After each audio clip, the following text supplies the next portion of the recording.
నమస్తే, welcome to non stop news. నేను అరుణ. నేను హిమబిందు. డీటెయిల్స్ చూద్దాం. యుద్ధ వ్యూహాల్లో బిజీగా ఉన్న మరోసారి మోదీని గుర్తు చేసుకున్నారు అమెరికా ప్రెసిడెంట్ ట్రంప్. బెంగాల్లో బీజేపీ సాధించిన విజయం పట్ల ట్రంప్ స్పందించారు. బెంగాల్ బీజేపీ చారిత్రక విజయం సాధించిందని కొనియాడారు. ఈ సందర్భంగా ప్రధాని మోదీకి ట్రంప్ శుభాకాంక్షలు తెలిపారు. మోదీ వంటి నాయకుడు ఉండడం భారత్ చేసుకున్న అదృష్టం అన్నారు ట్రంప్. సీఎంగా టీవీకే చీఫ్ విజయ్ ఎల్లుండి ప్రమాణ స్వీకారం చేయనున్నట్లు తెలుస్తోంది. ఈ నేపథ్యంలో గవర్నర్ రాజేంద్ర విశ్వనాథ్ కు లేఖ రాశారు టీవీకే చీఫ్. ప్రభుత్వ ఏర్పాటుకు 2 వారాల సమయం కోరారు. రేపు గవర్నర్ తో భేటీ కానున్నారు విజయ్. ఇప్పటికే ఎమ్మెల్యేలంతా టీవీకే శాసనసభాపక్ష నేతగా విజయ్ ని ఎన్నుకున్నారు. విజయ్ కోరితే మద్దతిస్తామని ఇప్పటికే వామపక్షాలు VCK, all India Muslim league పార్టీలు స్పష్టం చేశాయి. డీఎంకే కూటమి సమావేశానికి కాంగ్రెస్ గైర్హాజరు కావడంతో ఆ పార్టీతో జర్నీకి విజయ్ మొగ్గు చూపే అవకాశం ఉంది. తమిళనాడులో మెజారిటీ స్థానాలు కైవసం చేసుకున్న టీవీకేకి శుభాకాంక్షలు చెప్తూ ప్రధాని మోదీ చేసిన ట్వీట్పై టీవీకే అధినేత విజయ్ స్పందించారు. మోదీ శుభాకాంక్షలకు విజయ్ ధన్యవాదాలు తెలిపారు.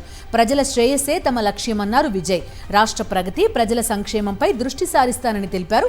ఇందుకోసం కేంద్ర ప్రభుత్వ సహకారం కావాలన్నారు విజయ్.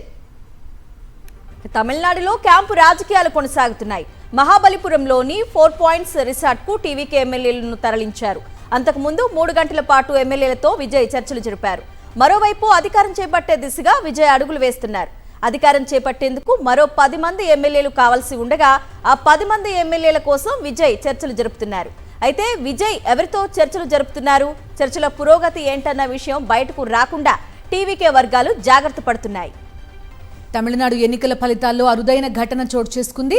తిరుపట్టూరు నియోజకవర్గంలో టీవీకే అభ్యర్థి శ్రీనివాస సేతుపతి, డీఎంకే అభ్యర్థి మంత్రి పెరియా కరుప్పన్పై 1 ఓటుతో విజయం సాధించారు. ఈ విజయం ఈ ఎన్నికల ఫలితాల్లో ఎంతో ప్రత్యేకంగా నిలిచింది.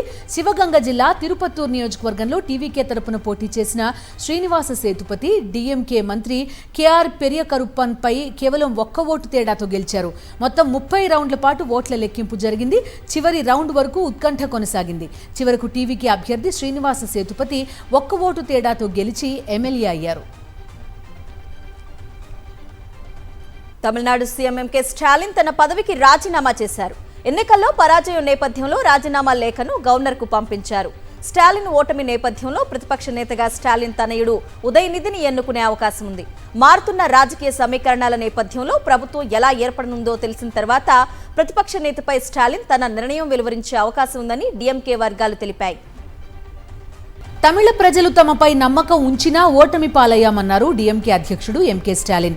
అదనపు నియోజకవర్గాలు గెలుచుకున్న పార్టీకి డీఎంకే మధ్య ఓట్ల తేడా కేవలం 3.52% మాత్రమే అని ఎక్స్లో పోస్టు పెట్టారు. తమ కంటే టీఎంకేకు 17.43 లక్షల ఓట్లు మాత్రమే ఎక్కువగా వచ్చాయన్నారు. బలమైన ప్రతిపక్షంగా ప్రజల కోసం రాజకీయాలు చేస్తామని, కార్యకర్తలెవరూ ఓటమిని చూసి కుంగిపోవద్దని సూచించారు స్టాలిన్.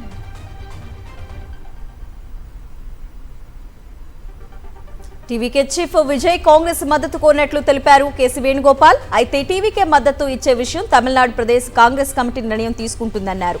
ఈ విషయంలో హైకమాండ్ ఎలాంటి జోక్యం చేసుకోదని అన్నారు కేసీ వేణుగోపాల్.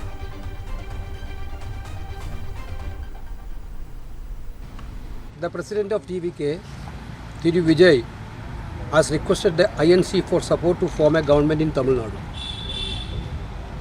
INC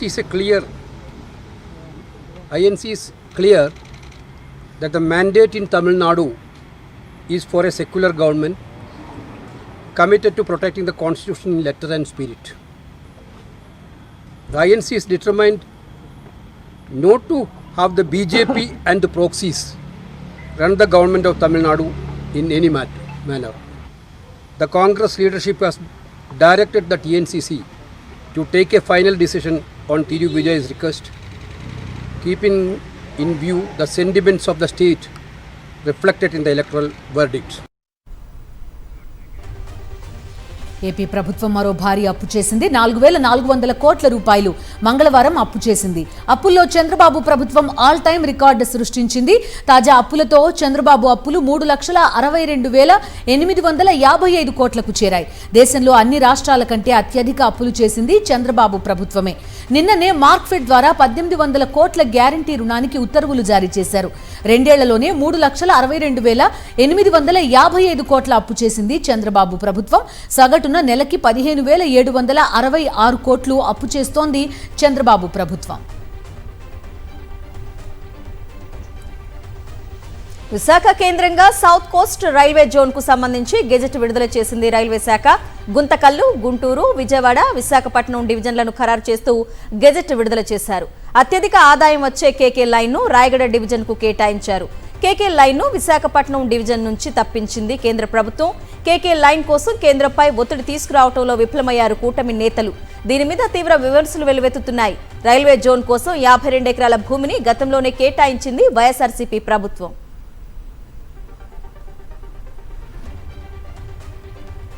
చంద్రబాబు హౌసింగ్ అధికారులపై పేర్ని నాని ఫైర్ అయ్యారు. జగనన్న కాలనీలో ఇళ్ల స్థలాలు పొందిన పేదల అకౌంట్లను బ్లాక్ చేశారని మండిపడ్డారు. లబ్ధిదారులు ఇల్లు కట్టుకునే అవకాశం లేకుండా అడ్డుకుంటున్నారని ఆగ్రహం వ్యక్తం చేశారు. 2 సంవత్సరాలుగా జగనన్న కాలనీలో పేదల ఇళ్ల స్థలాలు ఇచ్చిన అందరి అకౌంట్లు బ్లాక్ చేసి వాళ్ళు ఇల్లు కట్టుకోవడానికి అవకాశం లేకుండా మోకాలు అడ్డం పెట్టి ప్రజలకు ఉత్సాహం లేదని చెప్పి చెప్తున్నారు. ఉత్సాహం లేనిది ఎవరికి? పాలకులకు ఉత్సాహం లేదు. ఈ రాష్ట్రానికి చెందినటువంటి మంత్రిగా ఉన్నటువంటి ఆయన సిగ్గు లేకుండా ఆయన ఇల్లు క్యాన్సిల్ చేయండి అని మాట్లాడతాడు. ఎవరిది ఆస్తి? క్యాన్సిల్ చేసేది ఎవరు? రాయలసీమ రైతాంగానికి చంద్రబాబు వెన్నుపోటు పొడిచారని మండిపడ్డారు వైఎస్ఆర్సీపీ నేతలు. నెల్లూరులో రాయలసీమ ఎత్తిపోతలపై జరిగిన రౌండ్ టేబుల్ సమావేశంలో చంద్రబాబు తీరును ఎండగట్టారు. రాయలసీమకు చంద్రబాబు చేసిన అన్యాయంపై గళం విప్పాలని పిలుపునిచ్చారు. లేదంటే సీమకు సాగునీరు అందక రైతులు ఇబ్బందులు పడే అవకాశం ఉందన్నారు. ఇదే విషయాన్ని క్షేత్రస్థాయిలో ప్రజలకు వివరించాలన్నారు. రాయలసీమకు ఎత్తిపోతల పథకంతో నెల్లూరు జిల్లాకే ఎక్కువ లబ్ధి జరుగుతుందన్న విషయాన్ని రౌండ్ టేబుల్ సమావేశంలో గుర్తు చేశారు. జగన్మోహన్ రెడ్డి గారు ప్రారంభించారో 2,385 కోట్లతో అర్ధాంతరంగా ఆగిపోయింది. దీన్ని ఎందుకు ఆపేశారని ఆలోచన చేసేటువంటి పరిస్థితుల్లో తెలంగాణ అసెంబ్లీలో రేవంత్ రెడ్డి స్పష్టంగా ఒక మాట చెప్పాడు.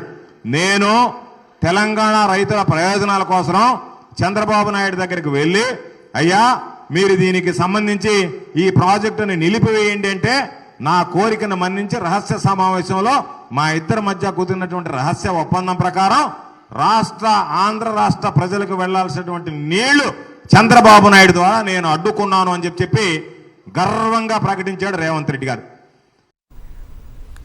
వైఎస్ఆర్సీపీ నేతలపై కూటమి ప్రభుత్వం కక్ష సాధింపులు కొనసాగుతున్నాయి. వైఎస్ఆర్ కాంగ్రెస్ పార్టీ రాష్ట్ర అధికార ప్రతినిధి నాగార్జున యాదవ్ కు కాకినాడ జిల్లా తిమ్మాపురం పోలీసులు నోటీసులు జారీ చేశారు. స్థానిక సంస్థలకు విడుదలైన నిధులు ఏం చేశారని ప్రశ్నించినందుకు తిమ్మాపురం పోలీస్ స్టేషన్లో నాగార్జున యాదవ్ పై కేసు నమోదైంది. సత్తెనపల్లి నియోజకవర్గంలోని అబ్బూరులో నాగార్జున యాదవ్ నివాసానికి వచ్చి ఆయనకు నోటీసు ఇచ్చారు తిమ్మాపురం పోలీసులు. 7 రోజుల్లోపు విచారణకు హాజరు కావాలని నోటీసుల్లో పేర్కొన్నారు పోలీసులు.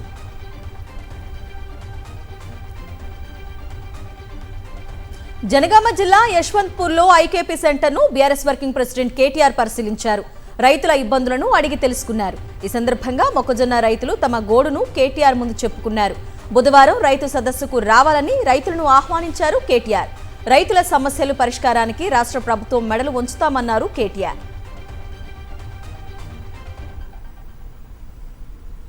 స్కామ్ వల్ల ఈడికెళ్లి పైసలు అటుమలుపుతాను.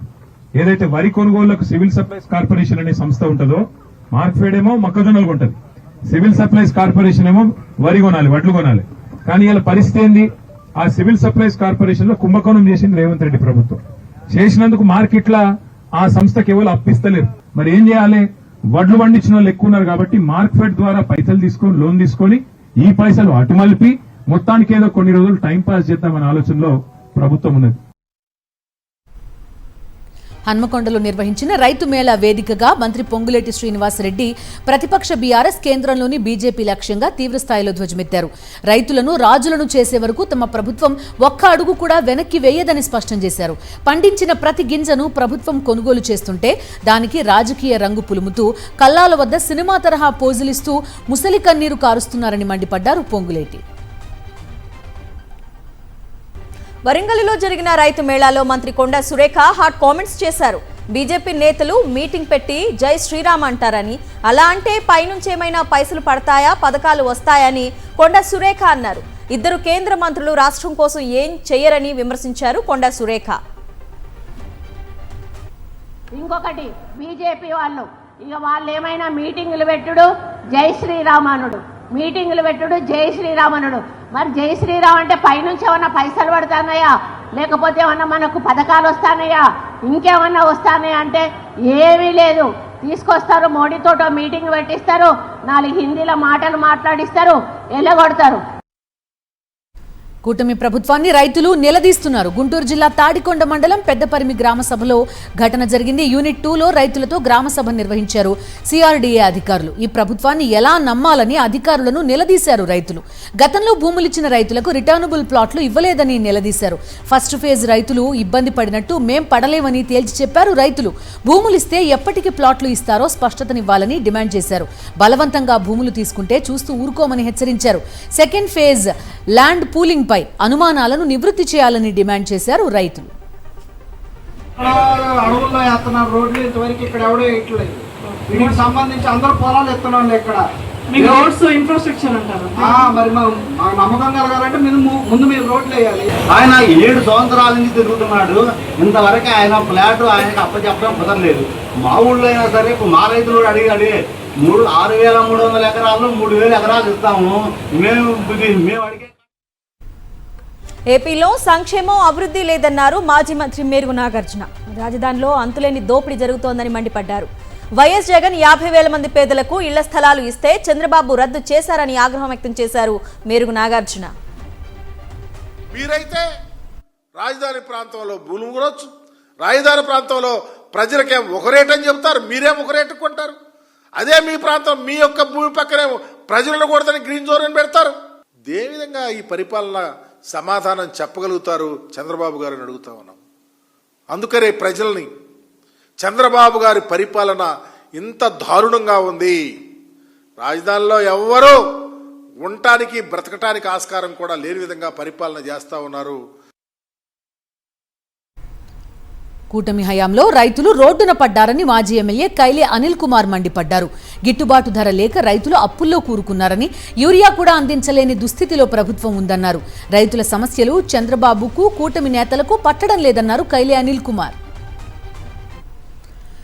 ఈరోజు మద్దతు ధర ఇచ్చే విషయంలో కూడా ఎక్కడా కూడా చర్యలు తీసుకున్న దాఖలాలు కూడా కనిపించట్లేదు. కనీసం ప్రస్తావన కూడా తేయట్లేదు. చంద్రబాబు నాయుడు గారు గ్రామాన లేకపోతే ఊరు తిరుగుతా ఉన్నారు. తిరుగుతున్నప్పుడు ఒక్క ప్రస్తావన కూడా రైతు గురించి ప్రస్తావించకుండా తిరుగుతా ఉన్నారు. అదేవిధంగా లోకేష్ గారు కానీ, వ్యవసాయ శాఖ మంత్రి కానీ, పవన్ కళ్యాణ్ గారు కానీ ఎక్కడ కూడా రైతుల గురించి వాళ్ళు ప్రస్తావించే ప్రశ్న లేదని చెప్పి సందర్భంగా తెలియజేస్తా ఉన్నారు. మేడ్చల్ జిల్లాలో అక్రమ నిర్మాణాలపై అధికారులు ఉక్కుపాదం మోపుతున్నారు. ఘట్కేసర్ సర్కిల్, యమునంపేటలో నిబంధనలకు విరుద్ధంగా చేపట్టిన 6 భవనాలను కార్పొరేషన్ అధికారులు నేలమట్టం చేశారు. 2 అంతస్తులు అనుమతి తీసుకొని 4-5 ఫ్లోర్లు పార్కింగ్ స్థలాలు వదలకపోవడంపై అధికారులు ఈ నిర్ణయం తీసుకున్నారు. పోలీసు బందోబస్తు మధ్య అక్రమ నిర్మాణాలను కూలగొట్టారు. నిబంధనలకు విరుద్ధంగా అక్రమ నిర్మాణాలు చేపడితే సహించేది లేదని అధికారులు హెచ్చరిస్తున్నారు. మూసీ సుందరీకరణ, గాంధీ సరోవర్ ప్రాజెక్టులో భాగంగా ప్రభుత్వం భూసేకరణ ప్రక్రియను వేగవంతం చేసింది. ఈ క్రమంలో బండ్లగూడ జాగీర్ ప్రాంతం నుంచి రిచ్మండ్ విల్లాకు రాజేంద్రనగర్ ఆర్డీఓ నోటీసులు జారీ చేశారు. రేపు ఉదయం 11:30 గంటలకు అత్తాపూర్లోని ఆర్డీఓ కార్యాలయానికి హాజరు కావాలని ఆదేశించారు. భూసేకరణపై ఎలాంటి అభ్యంతరాలు ఉన్నా అధికారులకు తెలియజేయొచ్చని నోటీసుల్లో పేర్కొన్నారు.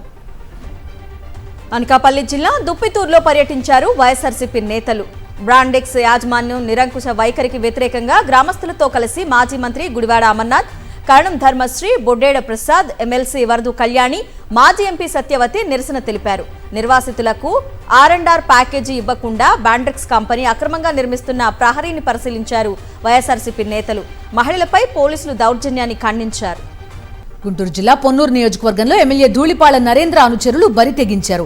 కొన్ని రోజుల క్రితం మొక్కజొన్నకు మద్దతు ధరకు కొనుగోలు చేయాలంటూ పొన్నూరు నియోజకవర్గ వైఎస్ఆర్సీపీ సమన్వయకర్త అంబటి మురళీకృష్ణ గుంటూరు కలెక్టరేట్ ముందు ధర్నా చేశారు. దీంతో రెచ్చిపోయిన ధూళిపాళ నరేంద్ర అనుచరులు మామిళ్లపల్లిలో దారుణానికి ఒడిగట్టారు. సూదా సముద్రయ్య అనే రైతుకు చెందిన గోడౌన్లో ఆ గ్రామంలోని రైతులు మద్దతు ధర లేకపోవడంతో మొక్కజొన్న నిల్వ పెట్టుకున్నారు. అయితే ధూళిపాళ నరేంద్ర అనుచరులు ఈ గోడౌన్ అంబటి మురళీకృష్ణదేనని వీరంగం సృష్టించారు. గోడౌన్ కు అంబటి మురళీకృష్ణకు ఎలాంటి సంబంధం లేదని అక్కడున్న రైతులు చెప్తున్నా టీడీపీ నేతలు పట్టించుకోకుండా దాడి చేసి అరాచకం చేశారు. తన తెలుగుదేశం కార్యకర్తల నుండి గూండాల్ని పోలీసులు వెంట పెట్టుకొని మామళ్ళపల్లి గ్రామానికి వచ్చి సోదా సముద్రయ్య అనే రైతుకి పొలంలో కట్టుకున్న గోడౌన్లో 4 రైతులు నిల్వ పెట్టుకున్నటువంటి 1000 బస్తాల మొక్కజొన్నల్ని వాటిని నేనే కొని మారుబేరం చేస్తున్నానని వక్రీకరించాడు. సరే, నువ్వు ఇంత చిల్లర రాజకీయవేత్తవని నేను ఎప్పుడు భావించలేదు. కరీంనగర్ జ్యువెలరీ షాప్ చోరీ కేసులో దర్యాప్తు వేగవంతం చేశారు పోలీసులు. ధర్మపురిలో నిందితులు 3 రోజులు స్టే చేసినట్లు గుర్తించారు. విజయలక్ష్మి లాడ్జ్లోని సీసీ కెమెరాల్లో నిందితుల దృశ్యాలు కనిపించాయి. దోపిడీ తర్వాత ధర్మపురి గోదావరి మీదుగా దొంగలు పరారైనట్లు తెలుస్తోంది. పుష్కర్ ఘాట్ దగ్గర దుండగులు వాడిన బైక్ ను గుర్తించారు. ఆదిలాబాద్ అడవుల మీదుగా మహారాష్ట్ర వెళ్లినట్లు అనుమానిస్తున్నారు. దొంగల ముఠా కోసం 16 బృందాలు గాలిస్తున్నాయి. వైఎస్ఆర్ జిల్లా ప్రొద్దుటూరులోని ఈశ్వరరెడ్డి నగర్లో దారుణం జరిగింది. పద్మ అనే మహిళను భర్త కిరణ్ విషమిచ్చి చంపేశాడు. ఈ కేసులో భర్త కిరణ్ ను పోలీసులు అరెస్టు చేశారు. భార్య లావుగా ఉందని, ఎక్కువ తిండి తింటుందనే కారణంతో చంపినట్లు భర్త చెప్పినట్లు పోలీసులు తెలిపారు. ప్రముఖ నిర్మాత ఆర్బీ చౌదరి రోడ్డు ప్రమాదంలో మృతి చెందారు. రాజస్థాన్లోని ఉదయ్పూర్లో జరిగిన రోడ్డు ప్రమాదంలో ఆయన ప్రాణాలు కోల్పోయారు. తమిళం, తెలుగు భాషల్లో ఎన్నో విజయవంతమైన చిత్రాలను సూపర్ గుడ్ ఫిల్మ్స్ బ్యానర్పై నిర్మించి ప్రత్యేక స్థానం సంపాదించారు. ఆయన పలు భాషల్లో 90కి పైగా చిత్రాలు నిర్మించారు. మలయాళ చిత్రాలతో కెరీర్ ప్రారంభించి 90లో పుదు వసంతంతో తమిళనాడులో నిర్మాతగా ప్రవేశించారు. హీరో జీవా తండ్రిగా కూడా గుర్తింపు పొందిన ఆయన కొత్త ప్రతిభకు అవకాశాలు కల్పించడంలో ముందుండేవారు. ఆయన మరణం సినీ పరిశ్రమకు తీరని లోటని పలువురు ప్రముఖులు సంతాపం వ్యక్తం చేశారు.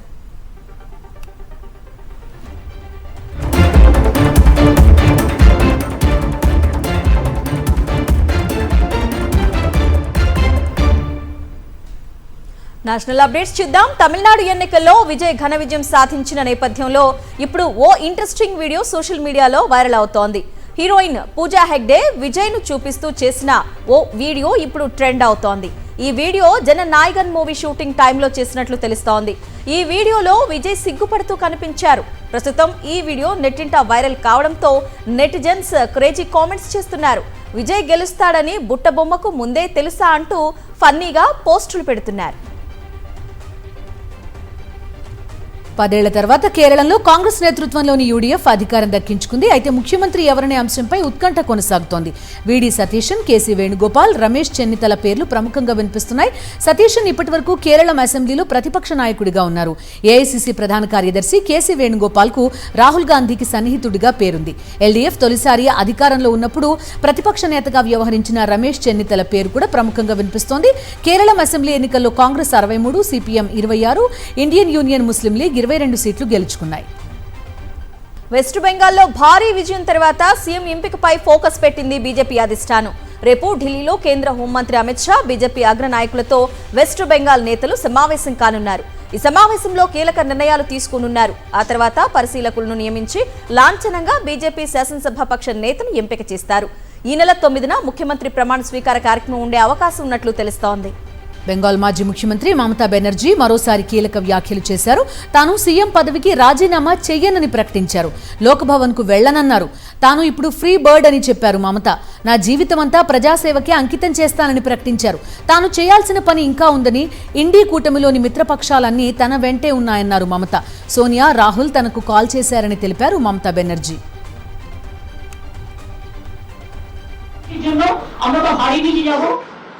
হার্ডলি আমি যদি শপথ দিতে যেতাম তাহলে আমি রেজিগনেশনটা করতাম। এখন তো question doesn't arise.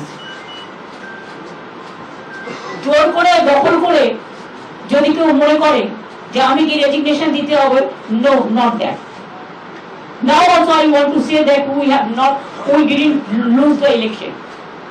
It is their forceful attempt to defeat us. Officially they may, through election commission, can defeat us. But morally I am telling you that we won the election. ఎన్నికల ఫలితాలపై MIM అధ్యక్షుడు MP Asaduddin Owaisi సంచలన వ్యాఖ్యలు చేశారు. ఓటర్ల జాబితా సవరణ ప్రక్రియ ద్వారా భారీగా ఓట్ల తొలగింపు జరిగిందన్నారు. పశ్చిమ బెంగాల్లో 31 లక్షల మంది ముస్లిం ఓటర్ల షేర్లు గల్లంతయ్యాయని తెలిపారు అసదుద్దీన్. बंगाल में आज नहीं सरकार बनाना है, बस सरकार सरकार 15 साल सरकार है, क्या हुआ मुसलमान? आपने वोट दिया, तब भी बीजेपी वहां पर जीत गई। दिल्ली में ऐसे हुआ नहीं, सरकार बनाने का है, आप नहीं बना पाए, आपने वोट दिया, वहां बीजेपी की सरकार आ गई। मेरा मानना यह है कि यकीनन हमको फासिस्ट और कम्युनल फोर्सेस को रोकना है। इसका हरगिज मतलब ये नहीं निकल सकता कि कोई मुसलमान की पॉलिटिकल लीडरशिप ना बने। కేదార్నాథ్ ఆలయం వద్ద భారీగా మంచు కురుస్తోంది. ఏకధాటిగా కురుస్తున్న మంచులోనూ భక్తుల దర్శనాలు కొనసాగుతూనే ఉన్నాయి. ఓవైపు మంచు కురుస్తుండగా ఉరుములు మెరుపులతో కూడిన వర్షం కురిసే అవకాశం ఉందని వాతావరణ శాఖ హెచ్చరికలు జారీ చేసింది. గంటకు 40 నుంచి 50 కిలోమీటర్ల వేగంతో గాలులు వీస్తాయని భక్తులు జాగ్రత్తగా ఉండాలని సూచించింది. ఈ నేపథ్యంలో కేదార్నాథ్ వచ్చే భక్తులకు ఎలాంటి ఇబ్బందులు లేకుండా అదనపు బలగాలను మోహరించారు అధికారులు.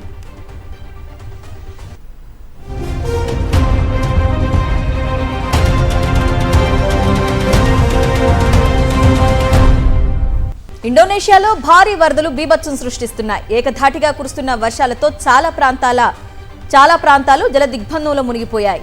సీపా మికింగ్స్ నదికి వరదలు పోటెత్తాయి. దీంతో వెస్ట్ జువాలోని చాలా ప్రాంతాలు ప్రభావితమయ్యాయి.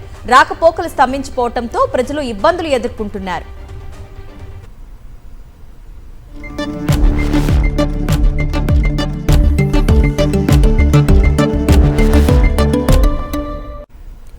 పశ్చిమాసియాలో పెరుగుతున్న భౌగోళిక రాజకీయ ఉద్రిక్తతలు దేశీయ స్టాక్ మార్కెట్స్ పై తీవ్ర ప్రతికూల ప్రభావం చూపాయి.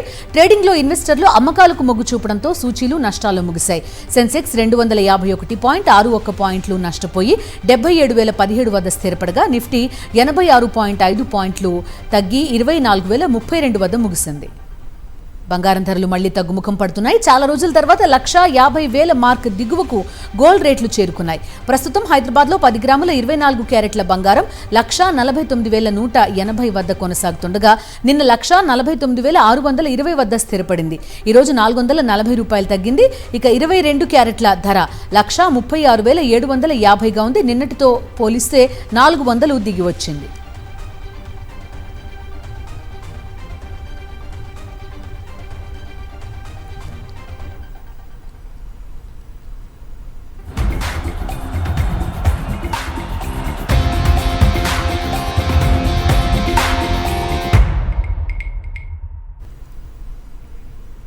స్పోర్ట్స్ అప్డేట్స్ చూస్తే సొంత గడ్డపై ఢిల్లీ క్యాపిటల్స్ తడబడింది. చెన్నై ముందు 156 పరుగుల స్వల్ప లక్ష్యాన్ని ఉంచింది. చెన్నై బౌలర్ల దెబ్బకు ఢిల్లీ బ్యాటర్లు ఇబ్బంది పడ్డారు. ఓపెనర్లు నిశాంక, రాహుల్ ఎక్కువసేపు బరిలో నిలబడలేకపోయారు.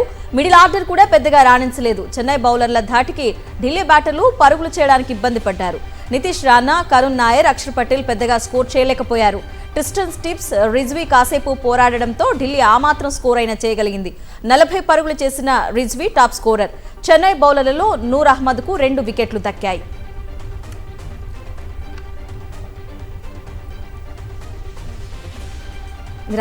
ఇవి non stop news bulletin details. 5 రాష్ట్రాల ఎన్నికల ఫలితాలు చెప్తున్న పాఠాలేంటి, మారిన డైనమిక్స్ ఏంటి, మ్యాగజైన్ స్టోరీలో చూద్దాం. Stay tuned.